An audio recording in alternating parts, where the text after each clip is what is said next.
अटल बिहारी वाजपेयी जन्म शताब्दी वर्ष पर यूपी के विधानसभा अध्यक्ष सतीश महाना हुए अटल सम्मान से सम्मानित।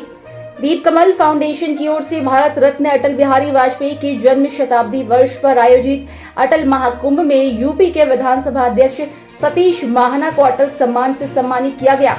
खचाखच भरे मुंबई विले पार्ले स्थित दीनानाथ मंगेशकर हॉल में महाराष्ट्र के कैबिनेट मंत्री आशीष शेलार के हाथों ये सम्मान प्रदान किया गया। इस अवसर पर अभिनेता शेखर सुमन, तारक मेहता फिल्म शैलेश लोढ़ा, मराठी अभिनेता तुषार दलवी व किशोर कदम ने स्वर्गीय अटल बिहारी वाजपेयी के गीतों की प्रस्तुति की। इस समारोह में कैबिनेट मंत्री मंगल प्रभात लोढ़ा व विधायक संजय उपाध्याय विशेष अतिथि के रूप में उपस्थित रहे। मुंबई बीजेपी के उपाध्यक्ष व दीप कमल फाउंडेशन के अध्यक्ष अमरजीत मिश्रा ने इस कार्यक्रम का उद्देश्य स्पष्ट किया। मैं आज यहाँ पे उस व्यक्तित्व के कविता पढ़ने के लिए उपस्थित हूँ, इसलिए भाषण का समय नहीं है, न अवसर है। लेकिन मुझे खुशी है कि मैं उस सदी में पैदा हुआ जिस सदी ने अटल बिहारी वाजपेयी को देखा है।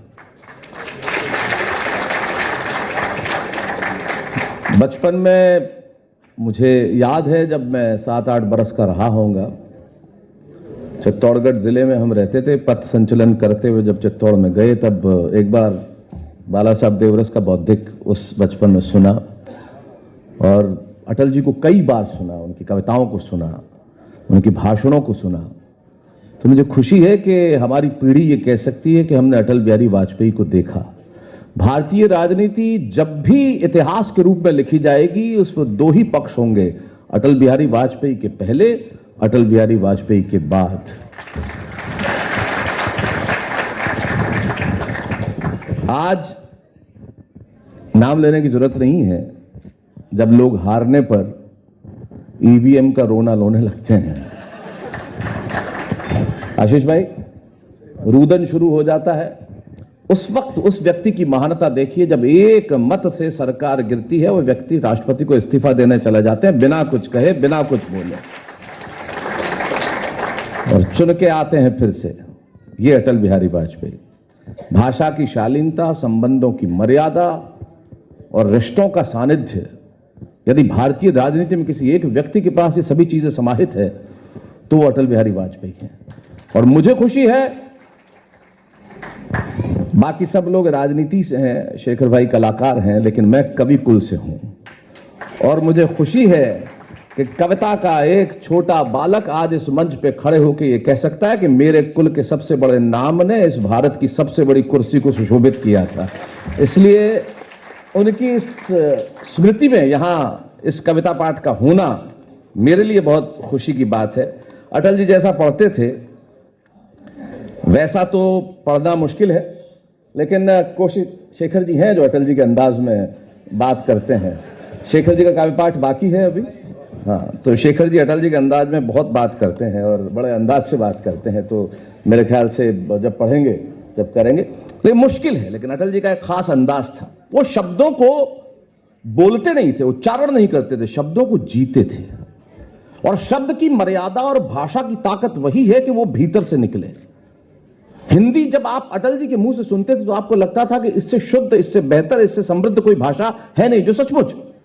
और उस भाषा को बोलते वक्त उनका जो प्रभाव होता था, वरना हम भाषा कैसी बोलते हैं आशीष भाई आजकल, हिंदी कैसी बोलते हैं, ट्रेन लेट है, इसमें हिंदी का खाली है। न ट्रेन हिंदी का है, न लेट हिंदी का है, सिर्फ हिंदी का है। उस भाषा में जब अटल जी कविताएं पढ़ते थे तब कहते थे कदम मिलाकर चलना होगा।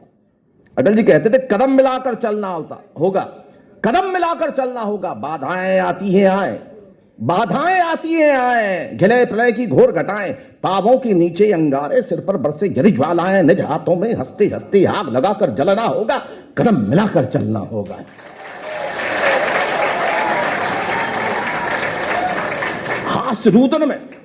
हास रुदन में तूफानों में, अगर असंख्य बलिदानों में, उद्यानों में, वीरानों में, अपमानों में, सम्मानों में, उनके मस्तक उभरा सीना, पीड़ाओं में पलना होगा, कदम मिलाकर चलना होगा।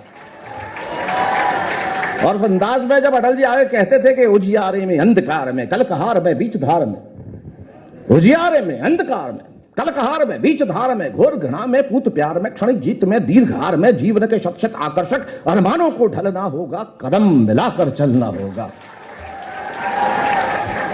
सम्मुख फैला अगर ध्येय पथ, सम्मुख फैला अगर ध्येय पथ, प्रगति चिंतन कैसा इति अब, सुस्मित हर्षित कैसा शमशत, असफल सफल समान मनोरथ, सब कुछ देकर कुछ न मांगते, पावस बनकर ढलना होगा, कदम मिलाकर चलना होगा।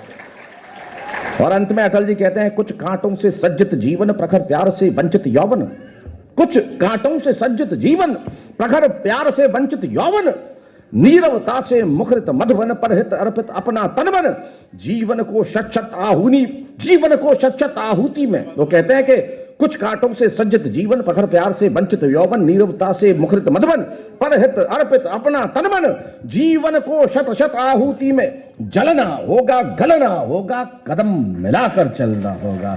जय हिंद, जय महाराष्ट्र।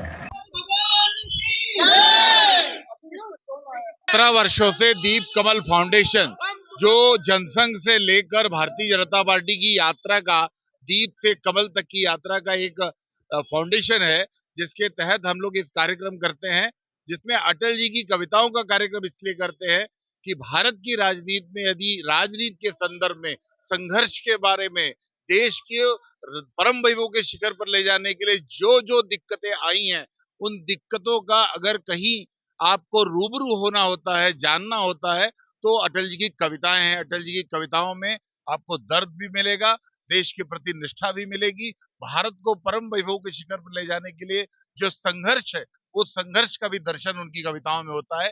इसलिए आने वाली पीढ़ी को उससे, उस संघर्ष से सामना कराने के लिए, उसको रूबरू कराने के लिए हम ये आयोजन करते हैं, जो अटल महाकुंभ के नाम से होता है, जिसमें फिल्मी हस्तियां अटल जी की कविताएं तो पढ़ती हैं, लेकिन अटल जी के साथ में, उनके सानिध्य में, उनके जानकारी रखने वाले लोग आकर अटल जी के संदर्भ में बताते हैं कि किस तरह से आज भारत आदरणीय मोदी जी के नेतृत्व में जो पूरी दुनिया को ये बता रहा है कि भारत की शक्ति क्या है, वो ताकत अटल जी ने उसकी नींव रखी थी। आज मोदी जी उस पर एक बड़ा भव्य इमारत खड़ी कर रहे हैं, इसका दर्शन कराने के लिए आयोजन होता है। देखिए, ऐसी उनकी कविताएं ऐसी हैं कि अगर उन कविताओं को आप जानेंगे तो आपका इतिहास मालूम पड़ेगा कि 15 अगस्त के बाद में केवल स्वतंत्रता नहीं मिली थी, देश का विभाजन भी मिला था। वो देश का विभाजन कैसे आज हम फिर अखंड भारत की तरफ जाए, उसका संदेश भी अटल जी की कविताएं देती है।